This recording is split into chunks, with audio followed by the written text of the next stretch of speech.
પ્રાકૃતિક ખેતી જૂથ મીઠી વીડી આયોજિત અમૃત આહાર મેળાને ખેતીવાડી અધિકારી અને અન્ય આમંત્રિતોના હસ્તે ખુલ્લો મુકાયો હતો. અમૃત આહાર મેળામાં કુદરતી રીતે પકવેલા અનાજ, મસાલા, કઠોળ સહિતની રસોડાની તમામ વસ્તુઓના સ્ટોલ ઊભા કરાયા છે. આ ઉપરાંત માટીના વાસણો, હર્બલ ચીજવસ્તુઓ સહિતના અસંખ્ય સ્ટોલ છે. રાસાયણિક ખાતર વિના પકવેલા ધાનનો સ્વાદ ચાખવા ઈચ્છતા લોકો માટે દેશી ખાણીપીણીના સ્ટોલ છે. જીવનશૈલીને બદલવા અમૃત આહાર મેળાની મુલાકાત લેવા જેવી છે.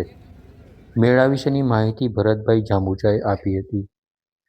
ભરતભાઈ, આજનો જે અમૃત આહાર મહોત્સવ છે એ વિશેની જાણકારી આપો. પ્રાકૃતિક ખેતી જૂથ મીઠી વીડી વિસ્તાર એ સમુદાયના સ્વસ્થ આરોગ્ય માટે છેલ્લા 12 વર્ષથી પ્રયાસરત છે.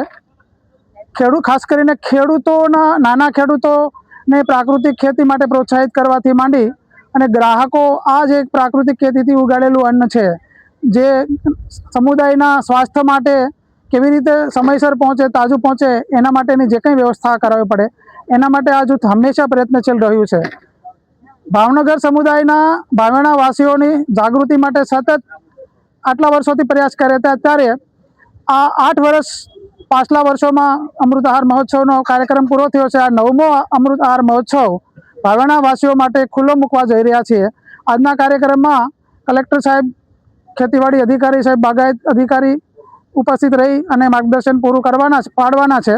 ભાવેણા વાસીઓને હું આ તબક્કે વિનંતી કરું છું કે આ અમૃત આહાર મહોત્સવમાં નાના સીમાંત ખેડૂતો અને ગ્રામ્ય કક્ષાએ મહેનત કરતા ખેડૂતોએ ઉગાડેલું સાત્વિક ફૂડ, વેલ્યુ એડેડ પ્રોડક્ટ, શાકભાજી, ફળો આપણને 3 દિવસ માટે અહીંયા ફૂડ મહોત્સવમાં મળી રહેવાનું છે.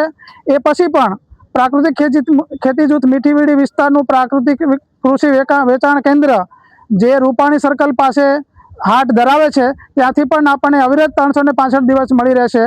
અસ્તુ. ભારત માતા કી જય. અચ્છા ભરતભાઈ, આમાં ક્યાંથી લોકો આવે છે? ભાવનગરના વિસ્તારના કેટલા સ્ટોલ? આ કાર્યક્રમ ભાવેણાની જનતાઓ માટે અને જિલ્લાના ખેડૂતો માટેના હિતમાં આપણે કરી રહ્યા છીએ. ત્યારે અમારો પ્રયાસ હંમેશા એવો રહ્યો છે કે જિલ્લાના ખેડૂતોને અગ્રતા મળે. તેમ છતાં આપણે બહારના જિલ્લાઓ અને રાજ્યોમાંથી પણ વિવિધતાના સ્ટોલ માટે આમંત્રિત કરીએ છીએ. દાખલા તરીકે આપણે કહેતા આનંદ અનુભવ છે, કાશ્મીરથી હમદાન ફ્રૂટ છે એ રિઝવાનભાઈ છે એ દર વર્ષે આપણે ત્યાં આવે છે. એવી રીતે મહારાષ્ટ્રમાંથી પૂરણપોળીવાળા આવ્યા હતા, આ વખતે નથી. અને દાહોદમાંથી નરેન્દ્રભાઈ ઉંબાડિયું અને આદિવાસી વિસ્તારની જે પ્રોડક્ટ છે એ પણ આપણી વચ્ચે લઈને આવે છે.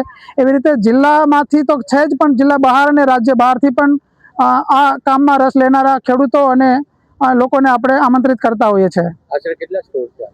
50 જેટલા સ્ટોલ છે, જેમાં ખાણીપીણીના લગભગ 12-14 સ્ટોલ છે અને 12-14થી વધારે સ્ટોલ છે એ વેલ્યુ એડેડ પ્રોડક્ટ અને બીજા છે.